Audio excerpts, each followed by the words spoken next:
Okay, so by the way, in our last lecture, we have finished out this particular question of kinds of the liability and how your in total synopsis of this question, kinds of the liability will be Roman 1 introduction, Roman 2 liability meaning and definition, Roman 3 you are going to put out kinds of liability. Huh? Then in kinds of liability, number 1 liability you are going to take out is the civil and criminal liability. Number 2 you are going to put out is the remedial liability. Number 3 you are going to put out is the penal liability. Then number 4 you are going to put out is the vicarious liability. And number 5 you are going to put out is the absolute and strict liability. And last Roman you are going to make is the conclusion. Okay. So around प्रत्येक type of liability एक सवा page introduction, conclusion, meaning, definition एकदम first class answer काय होते तर kinds of लायबिलिटीचं cover up होऊन जाते आणि probably out of kinds of liability you may have the question of strict liability or individual question, or you may have the question of the Ryland versus Fletcher. नंतर दुसरं कुठलं तर ते वरती जो आपण डिस्कस केलेला क्वेश्चन होता हा तो पण काय होऊ शकतो तर आपल्याला इंडिव्हिज्युअल क्वेश्चन म्हणून कधी कधी रेअरली विचारला जाऊ शकतो. ऍब्सोल्यूट लायबिलिटीचा एक क्वेश्चन विचारला जाऊ शकतो इंडिव्हिज्युअल हा, ऍब्सोल्यूट लायबिलिटी स्ट्रिक्ट लायबिलिटीचा एक क्वेश्चन हा, आणि दुसरा इंडिव्हिज्युअल क्वेश्चन विकॅरस लायबिलिटीचा आपल्याला कधी कधी विचारू शकतात तिथं. ओके, सो इथं आपण क्वेश्चन नंबर 1 काय करतोय तर आपला एंड करतो हा. नाव 7th unit मॅम एक डाउट आहे 2 we are going to deal right now. Now fresh question we are going to have is the conditions for imposing the liability. Okay, again see same Roman 1 introduction, the common introduction we have seen above will be there. Roman 2 kinds of the liability, liability meaning and definition, the same meaning and definition of the liability we have seen above. And then directly your Roman 3 will be conditions for imposing the liability. And the very simple things, almost condition we have discussed above as well. फक्त आता त्याला आपण points करून परत खाली टाकलेला आहे. First तुम्हाला माहिती आहे रॉंगफुल ऍक्ट असायला पाहिजे तरच तुम्ही लायबल असाल ना. समजा मी माझ्या जागेत खूप लॉफुली काहीतरी करते तर तुम्ही माझ्यावरती ऍक्शन घेऊच शकत नाही ना. तर सगळ्यात आधी ऍक्शन घेण्यासाठी काय पाहिजे सांगा तर रॉंगफुल ऍक्ट असायला पाहिजे. So very first condition, either it is civil liability, either it is criminal liability, there must be a wrongful act. Okay, now what is mean by this particular word act? Salman काय म्हणतो बघा, act म्हणजे an event आहे subject to the human control. Okay, मी माझा हात उचलल्याशिवाय हात दुसऱ्याच्या अंगावर पडेल काय सांगा तर नाही ना. म्हणजे माझा हात उचलणं हे माझ्या कंट्रोल मध्ये आहे, right. So an act is an event which is subject to the human control आहे तिचं. किंवा ऑस्टिन काय म्हणतो बघा, act in a bodily movement. Act म्हणजे बॉडीली मुवमेंट, माझा हात उचलला, मी पाय मारला कोणाला तर whatever. An act is a bodily movement आहे caused by the volition which is a movement of the human will. Again human will असल्याशिवाय बॉडीली मुवमेंट होणार नाहीये तिथं. सो सिम्पल, तुमच्या कंट्रोलमध्ये असलेलं एखादं एक्सटर्नल इव्हेंट म्हणजे काय तर ऍक्ट आहे. Again your aware act internal असू शकते किंवा ऍक्ट एक्सटर्नल असू शकते. ओके, इंटरनल ऍक्ट म्हणजे ऍक्ट ऑफ माइंड आणि एक्सटर्नल ऍक्ट म्हणजे काय सांगा तर act of a body consider केलं जातंय तिथं. ओके, देन ऍक्ट परत पॉझिटिव्ह असू शकतं, ऍक्ट निगेटिव्ह असू शकतं. Okay, positive act means something doing and negative act means something refraining from doing. Okay, doctor didn't give the patient medicine rightfully, that is negative act has been there. Okay, and I killed Mr. A, that is considered as a positive act. By mistake an accident happened, that means act is a unintentional. Okay, and I caused the accident intentionally, that is considered as an act is a intentional. तर act कसं असू शकते सांगा तर unintentional intentional असू शकतं. म्हणजेच मग ऍक्ट मध्ये काय काय फॅक्टर इन्व्हॉल्ड असतात बघा. तर तुमची मेंटल किंवा बॉडीली ऍक्टिव्हिटी इन्व्हॉल्ड असेल, कुठल्या परिस्थितीत ऍक्ट केलेला आहे, circumstances will be involving, and what will be the consequences of your act. that will also be considered to be an important part. Okay, again you are well aware for proving the criminal liability only act is not enough na. The act must be something which is a काय सांगा wrongful act. So next point काय आला सांगा तर wrongful act are those which considered to be mischievous in the eye of law. wrongful act म्हणजे काय सांगा तर ज्या in the I of law mischievous आहेत त्याला wrongful act म्हटलेलं आहे. wrongful act काय असेल सांगा तर परत ऍक्शनेबल पर से असू शकते कधी कधी हा. ऍक्शनेबल पर से म्हणजे टॉर्ट आहे परत, म्हणजे विदाउट प्रूफ ऑफ डॅमेज. तुम्हाला माहिती आहे हा, डिफॉर्मेशन कॉज केला तर माझं नुकसान झालेलं असू दे किंवा नसू दे, still I can held you liable. तुम्हाला मी त्याच्यासाठी लायबल धरू शकते हा. तर काही रॉंगफुल ऍक्ट असे असतात ज्याला डॅमेज प्रूफ झाल्याशिवाय पनिशमेंट होत नाही. ओके, सो फॉर एक्झाम्पल काय कन्सिडर केलं जर इथे आपण दिलेलं आहे स्लँडर किंवा निग्लिजंट ड्रायव्हिंग, पण आणखीन एखादं एक्झाम्पल न्यूसन्स. तुम्हाला माहिती आहे हा, काहीतरी त्रास झाला, डॅमेज झालं शिवाय न्यूसन्सचे कंप्लेंट हा दाखल होत नाही. Okay, so as you are aware only act is not enough. Your act should be कसं पाहिजे सांगा, तर रॉंगफुल ऍक्ट असायला पाहिजे हा. मग आता रॉंगफुल ऍक्ट कसं असेल सांगा, तर it should be committed by defendant first of all हा. An act is a wrongful if it invade म्हणजे व्हायलेट हा एनी ऑफ युअर राईट्स हा. Say for example, it is causing injury to your reputation. Act is wrongful. Ha. Say for example, act is causing injury to your property. Act is wrongful. Ha. The act is causing injury to your bodily safety or freedom. Then also act is considered as a wrongful act. Okay. परत wrongful act moral wrong असू शकते, legal wrong असू शकते, right? हा. Moral wrong म्हणजे जे morality natural justice against आहे. पण तुम्हाला माहिती आहे प्रत्येक मॉरल रॉंग काय कोर्टात ऍक्शनेबल नाहीये. लीगल रॉंग म्हणजे being contrary to the rule of law, rule of justice, ते मात्र कोर्टात एन्फोर्सेबल आहे असं कन्सिडर केलेलं आहे तिथं. ओके, हा पॅरेग्राफ करून बघा. आणि परत हा रॉजर्स वर्सेस राजेंद्र दत्तच्या केसमध्ये हा कोर्टानं काय सांगितलं, तर court held the act complain of should under the circumstances legally wrongful पाहिजे. कारण तुम्हाला माहित आहे माझ्या घरात भरपूर सारं ग्रोसरी आहे हा, आणि माझा नेबर हंगरनं काय होतं तर मरतोय समजा, हा उपाशी आहे हा, is a hungry and I am not giving anything to him. Okay, I am doing morally wrong, but तो माझ्या कोर्टात कुठले केस दाखल करू शकते की याच्या घरात धान्य भरलेलं आहे आणि मला देत नाही, तर नो हा. सो रॉजर्स वर्सेस राजेंद्र मध्ये म्हणलेलं की जे रॉंग लिगली रॉंग आहेत त्याचीच आपण कोर्टात ऍक्शन काय करू शकतो, तर घेऊ शकतो. की हा नाव रॉंगफुल ऍक्ट नंतर सेकंड काय पाहिजे सांगा, for imposing a liability wrongful mind. Criminal law मध्ये खूप महत्वाचं काय सांगा, मेन्सरी हा. आपण मगाशीच ऑलरेडी डिस्कस केलेलं आहे, तेच कॉपी पेस्ट केलेलं आहे तिथं हा. बघा काय लिहिलं आहे, तर the first condition is actus reus or prescribed act. तुम्हाला माहित आहे हा, वरच सगळं कॉपी पेस्ट आहे. सेकंड कंडिशन काय सांगा, पिनल लायबिलिटी साठी मेन्स रिया किंवा गिल्टी माइंड प्रूव्ह करायला पाहिजे. मग त्यात काय काय येईल सांगा, तुमचं इंटेन्शन, निग्लिजन्स हा, all will be involved in दस पर्टिक्युलर थिंग. ओके, हा तुम्ही एखादं क्राईम कमिट करायचा अटेम्प्ट जरी केलं तरी तुम्ही लायबल आहे. का, कारण अटेम्प्ट मध्ये माइंड अँड रॉंगफुल ऍक्ट दोन्ही आहे हा. पण सेम परत बिलो 7 चाइल्ड आहे ते लायबल असणार नाही हा. इन्सेंट पर्सन लायबल असणार नाही, कारण का सांगा, तर they did not have the required mind to be held liable for the wrong हा. देन नंबर 2 नंतर नंबर 3 पॉइंट काय पाहिजे सांगा, तर आपल्याला लीगल डॅमेज पाहिजे हा. As you are aware damage म्हणजे काय, तर pecuniary compensation for the loss cause to the other person हा. पण डॅमेज परत दोन प्रकारचे आहे हा. अगेन बघा, क्वाईट रेअर पॉसिबिलिटी अशी आहे की तुम्हाला इंजुरियस अँड डॅमनम्स अँड इंजुरियावर इथं परत शॉर्ट नोट येऊ शकते हा. त्यामुळे मी त्याचं एक भरपूर मटेरियल दिलेलं आहे, पण तुम्हाला तेवढंच लिमिटेडच घ्यायचं आहे हा. डॅमनम्स अँड इंजुरिया आणि इंजुरियस अँड डॅमनम आठवते ना तुम्हाला सगळ्यांना. परत डॅमनम्स अँड इंजुरिया केलं फटाफट एक्सप्लेनेशन द्यायचं हा, ज्याच्यामध्ये meaning the maxim damnums and injuria म्हणजे refers to the damage which is inflicted without infringement of the legal right. Damage तर झालेला आहे पण लीगल राईट नाही आहे, म्हणजे काय सांगा, तर डॅमनम्स अँड इंजुरी आहे हा. Damage the suffered in the absence of violation of the legal right हा. तुमचा कुठलाही लीगल राईट व्हायोलेट झालेला नाही आहे, स्टील तुम्हाला हा काय तर डॅमेज झालेला आहे, तर त्याला आपण लीगल रॉंग कन्सिडर करत नाही. वाटला हा चार्ट देऊ शकता. डॅमेज विदाउट लीगल इंजुरी काय सांगा, तर नॉट ऍक्शनेबल आहे हा. आणि इकडे काय सांगा, तर ऍक्च्युअल फिजिकल लॉस आहे हा. म्हणजे आमच्या शेजारी किराणा दुकान उघडलं म्हणून आमच्या दुकानचं गिराईक कमी झालं, राईट. ऍक्च्युअल फिजिकल लॉस आहे, पण माझा कुठला लिगल राईट व्हायोलेट झालेला आहे का, त्यानं कुठलं लिगल रॉंग कमिट केलेलं आहे का, नाही. So I cannot take any action against that particular person. Okay, meaning घ्यायचं काय फक्त हा. आणि मिनिंग घेऊन डायरेक्ट कशात जायचं सांगा, तर प्रिन्सिपल ऑफ द मॅक्झिम हा. या क्वेश्चन पुरता कशाला, कंडिशन्स ऑफ इम्पोजिंग लायबिलिटीला हा.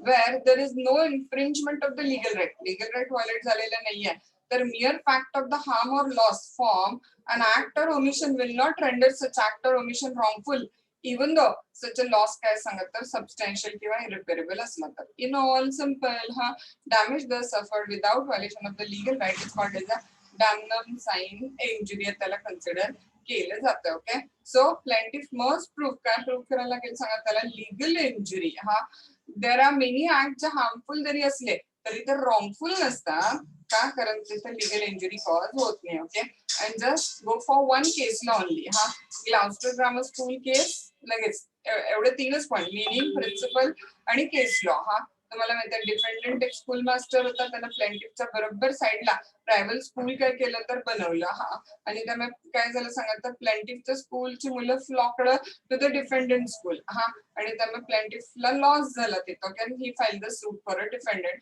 It was a no suit could lie because bona fide competition can offer no ground of the action whatever damage it may be caused. bona fide competition आहे ना, त्याच्यामध्ये काय वाईट बोलला नव्हता, त्याचे रेप्युटेशन कुठे खराब केलं नव्हता. So plaintiff was held to be not getting any compensation in this particular case. Okay, directly then number 2 point वरती त्याचा injurious and damnum. Okay, हा डॅमेज लीगल डॅमेज आपला थर्ड इन्ग्रेडियंट आहे कंडिशन ऑफ लायबिलिटी मध्ये आणि त्यात 2 point डॅमनम sine injury explain केला. आता काय करायचं इंजुरियस अँड डॅमनम ह्याला पण असंच एक्सप्लेन करायचा बरोबर फक्त 3 पार्ट मध्ये मिनिंग, प्रिन्सिपल, केस लॉ. हा अगेन मिनिंग बघा इंजुरिया म्हणजे काय तर infringement of the legally protected right. इथं उलट आहे. हा विदाउट एनी डॅमेज, डॅमेज नाहीये तुम्हाला तरी सुद्धा तुम्ही लायबल असणार आहे का, कारण तुम्ही लीगल राईट व्हायलेट केलेला आहे. हा the import of the maxim is that the right of plaintiff has been infringed. You will have an action even though actual physical loss is not there. हा पूर्ण घेतला मिनिंगचा पटेरियल कुठपर्यंत सांगा तर चार्ट पर्यंत सगळं. हा इथपर्यंत. हा लीगल इंजुरी आहे हा पण डॅमेज नाही आहे still you can take a action. इथं पूर्ण काय केलं तर आपण हे टाकलं मिनिंग. हा लगेच मिनिंग नंतर काय केलं सांगा तर केसचा principal. The principle of the maxim is an injury to the legal right without any monetary loss is actionable. The person whose right is infringed has a cause of action to bring an action in the tort. Okay, एकदा legal right violate झाला की तुम्ही action घेऊ शकता आणि directly case law करायची Ashby versus White. Refusing to register a vote तुम्हाला माहिती आहे हा रजिस्टर्ड वोटर होता. हा आणि त्याचा लॉफुल राईट होता वोटिंग करण्याचा, पण वोटिंग ऑफिसरनं त्याला काय केलं तर वोटिंग करायला डिनाय केला. ऑफकोर्स ज्या कॅन्डिडेट तो वोट करणार होता तोच निवडून आला. हा so he didn't actually suffered any loss. But it was held by the court that हा on the ground of violation of his statutory right to vote हा action can be taken against. That's it. Meaning, principle आणि case law. हा now for the imposing criminal liability the fourth essential element which is required is the intention. हा again थोडस material काय करायचं तर घ्यायचा. First one इंटेन्शनचं काय घेतलं आपण मिनिंग. इंटेन्शन म्हणजे desire to produce a consequence. Okay, मी त्याला मारलं म्हणजे सरळ माझं इंटेन्शन मारायचं होतं. दस हा इंटेन्शन इम्प्लाइज 2 थिंग्स. ओके, आपण जे करतोय त्याचा कॉन्सिक्वन्स काय होता त्याचा आपल्याला अंदाज आहे. Antecedent knowledge. अँटीसिडेंट म्हणजे प्रायर. हा on the part of the defendant of an injury as a consequence of his conduct. And number 2 त्याचा डिझायर पण आहे ना, उगीच माणूस कुणाला मारणार नाही to cause such a consequences. In a tort, the consideration of intention has no importance. Tort मध्ये doesn't matter की तुमचं इंटेन्शन होतं किंवा नव्हतं. बिकॉज तुम्हाला आठवते ती इंटरेस्टिंग केस होती बघा विल्किन्सन वर्सेस डाउनस्टनची केस होती होता माझ्या मते. ग्रे हेअर केस. त्या लेडीनं दुसऱ्या लेडीवरती जोक केला की तुझ्या हसबंडचा ऍक्सिडेंट झाला आणि डेथ झाली, सॉरी तिचे पाय गेलेत वगैरे आणि ती लगेच शॉक मध्ये जाते आणि तिला हॉस्पिटलाइज करायला लागते वगैरे वगैरे. हा मग तिने जस्ट प्रॅक्टिकल जोक केलेला पण still it was held to be liable कारण तिच्याकडनं समोरच्याला लॉस झालेला आहे. त्यामुळे टॉर्ट मध्ये तुमचं इंटेन्शन होतं किंवा नव्हतं हा मॅटर नाहीये तिथं. Okay, mens rea which is essential to constitute the liability as a 2 part. हा रॉंगफुल इंटेन्शन आहे तुमचं आणि कल्पेबल निग्लिजन्स म्हणजे निष्काळजीपणा पण आहे. Okay, according to Salmond intention म्हणजे त्या कृत्याच्या मागचं पर्पज और डिझाईन हा with which it is to be done. Knowledge आणि डिझायर हे काय तर इंटेन्शनचे 2 महत्वाचे पार्ट आहेत. हा intention does not necessarily involve expectation. हा in consequence desired may not be expected. हा तेच कॉन्सिक्वेन्सेस एक्सपेक्ट असतील असं प्रत्येक वेळेला जरुरी नाही. माझं इंटेन्शन इंजुरी कॉज करायचं तर अनफॉर्च्युनेटली डेथ झाली असंही कधी कधी काय होऊ शकतं तर घडू शकतं तिथं. A surgeon may not know that his patient was likely to die in the course of operation but he intend the recovery of patient and not is death. प्रत्येक वेळेला काय सेम कॉन्सिक्वेन्स इंटेन्शन असेलच असं काही जरुरी नाहीये. So sometime there will be exceptional situation. हा relevance of intention in the liability तुम्हाला माहित आहे सिव्हिल लॉ मध्ये इंटेन्शनला काय रिलेव्हन्स नाही आहे आणि ती केस लॉ पण तीच टाकली बघा विल्किन्सन वर्सेस डाउनस्टनची केस. हा पण क्रिमिनल लॉ मध्ये मात्र इंटेन्शनचं रिलेव्हन्स खूप आहे तिथं. हा now fifth element for imposing liability is a malice. Malice वाईट हेतू इल विल. हा बघा again meaning the word malice is a slippery word आणि त्याला काय तर अँबिग्युअस आहे म्हणजे वेग वर्ड आहे त्याचा अनेक मिनिंग निघू शकतात. हा ऑर्डिनरी सेन्स मध्ये मॅलिस म्हणजे सिंपल इल विल वाईट हेतू. हा आणि लीगल सेन्स मध्ये मॅलिस म्हणजे काय तर wrongful act done intentionally without any excuse. कुठल्याही एक्सक्यूज शिवाय केलेलं रॉंगफुल ऍक्ट म्हणजे काय सांगा तर लीगल मॅलिस कन्सिडर केलेलं आहे. हा बघा एक्झाम्पल जर if I gave a perfect stranger a blow likely to produce a death. जर एखाद्याला मी एक जोरात मारलं ज्याच्यामुळं कदाचित त्याची डेथ होईल.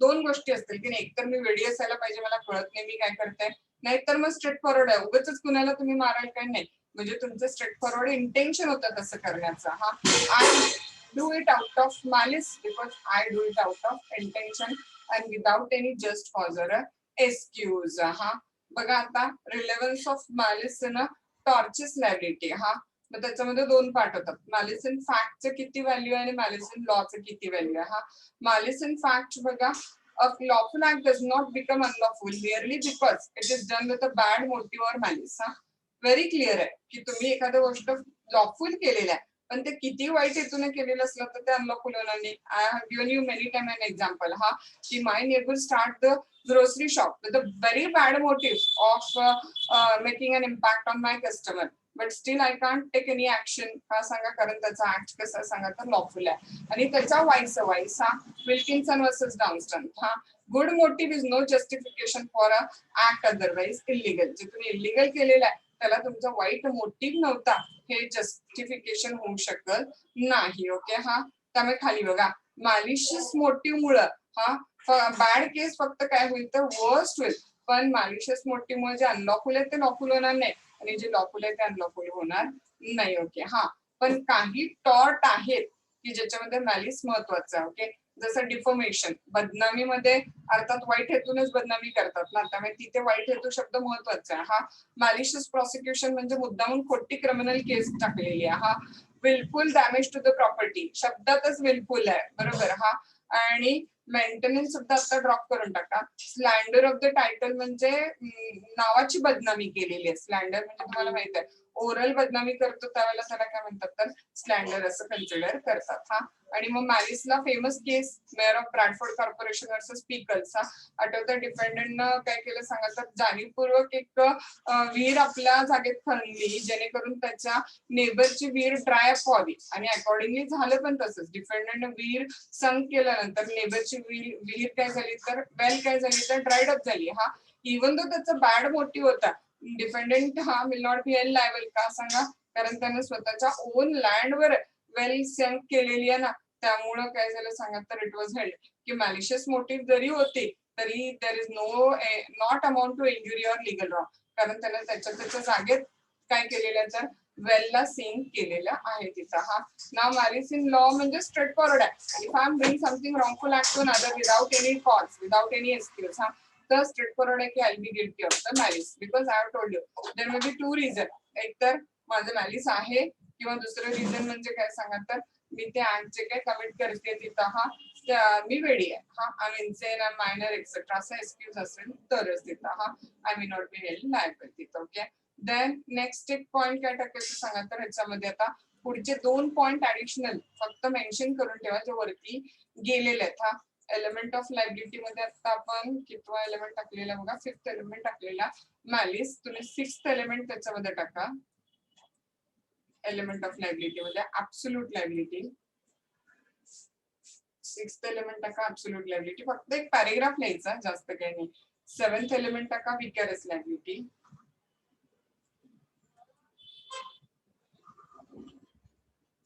विकॅरस लायबिलिटी आणि एक लास्ट आणखीन एक एलिमेंट टाकून द्या एट नेग्लिजन्स. नेग्लिजन्स थोडासा एक पॅरेग्राफ लास्ट इयरच्या आयपीसीच्या नोट्स मधला निग्लिजन्स ऍड करून टाकायचं म्हणजे परफेक्ट उत्तर काय होतं तर कव्हर अप होऊन येतं तुमचं. So see how we develop this particular question of elements of liability. Number one, introduction. Number two, liability meaning and definition.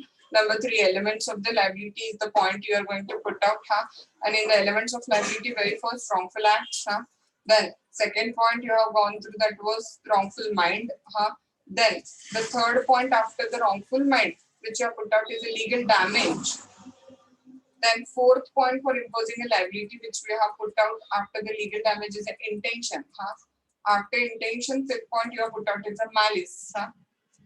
Then sixth point, vicarious liability. Seventh point, strict liability. Eighth point, negligence. And last Roman, conclusion. By the way, we finish this question of elements of liability. Now, if the individual question is asked on the vicarious liability, okay, we are writing down the synopsis for that particular. Roman 1, just put out a heading, vicarious liability. Roman 1, introduction. Roman 2, vicarious liability. Capital A, meaning and definition.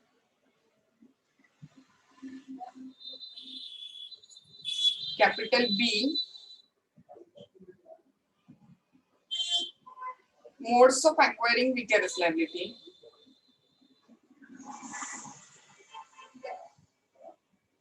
Capital C, principles of vicarious liability.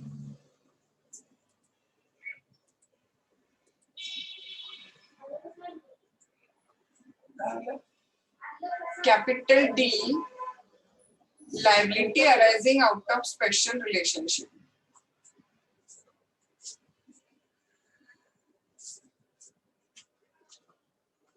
In that, give number one, master and servant. Master and servant.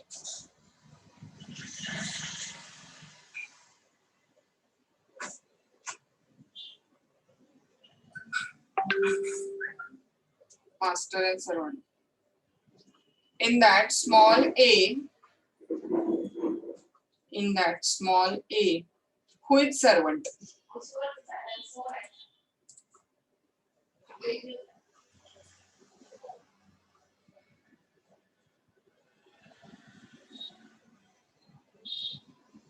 Master and servant, small a.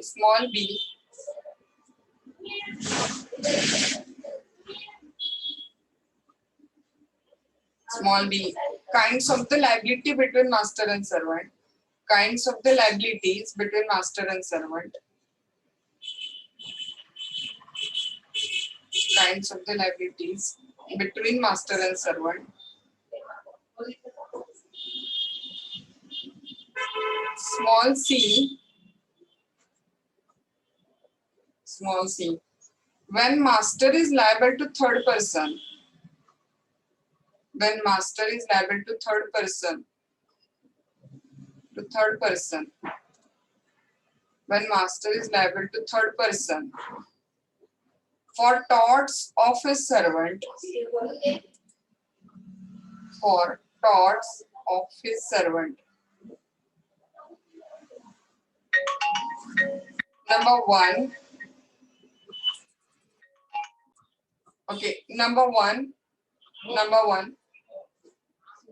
Master liable for wrong resulting from natural consequences of act of servant.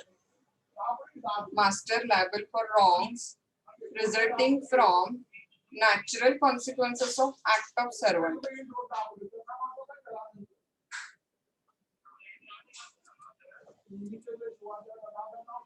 Number two, master liable for the wrong resulting from servant's negligence. Master liable for wrongs resulting from negligence, servant's negligence. From servant's apostrophe negligence. Number three. Number three. Master liable for wrong resulting from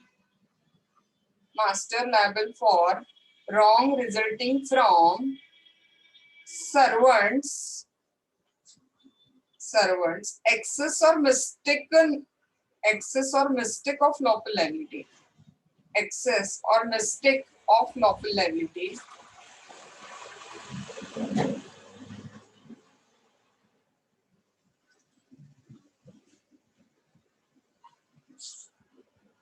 Four, master liable for wrong resulting from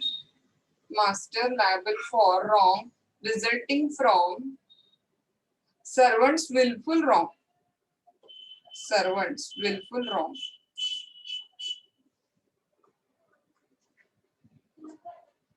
Fifth, master liable for wrong resulting from servant's fraudulent acts. Master liable for wrong resulting from servant's fraudulent acts.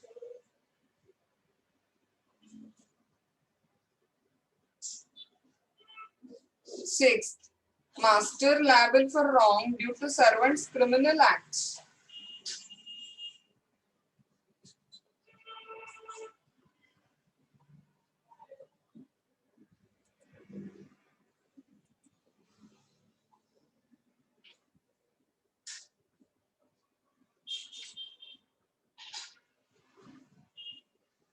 Now here number one relationship finished, master servant. Okay. Give second relationship, owner and independent contractor.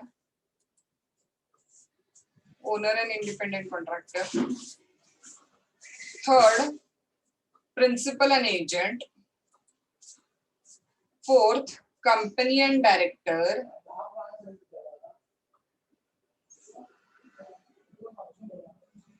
Fifth, firm and its partner.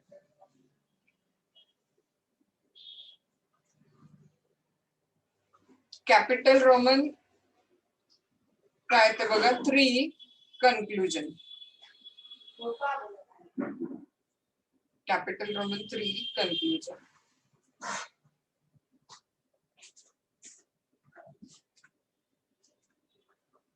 Okay, now take a fresh question.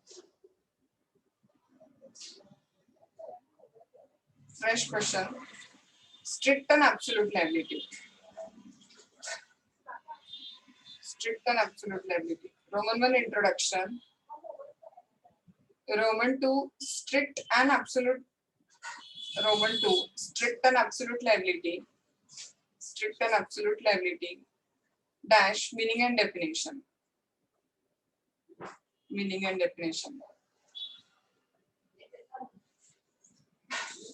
Roman 3, circumstances in which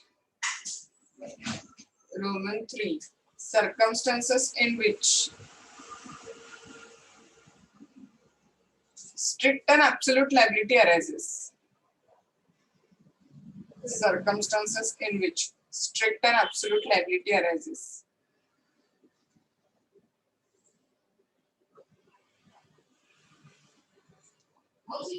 Roman 4, rule in Ryland versus Fletcher.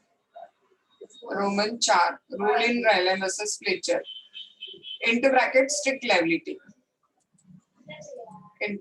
strict liability.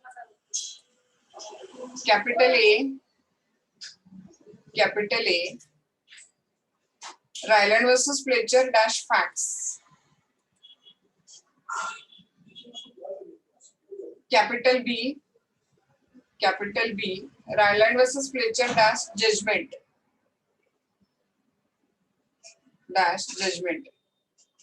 Capital C, Ryland versus Fletcher dash rule.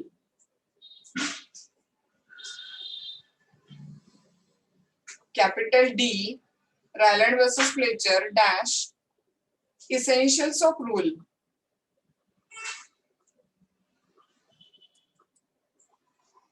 Capital E, exceptions to the rule of Ryland versus Fletcher. Capital E, exceptions to the rule of Ryland versus Fletcher.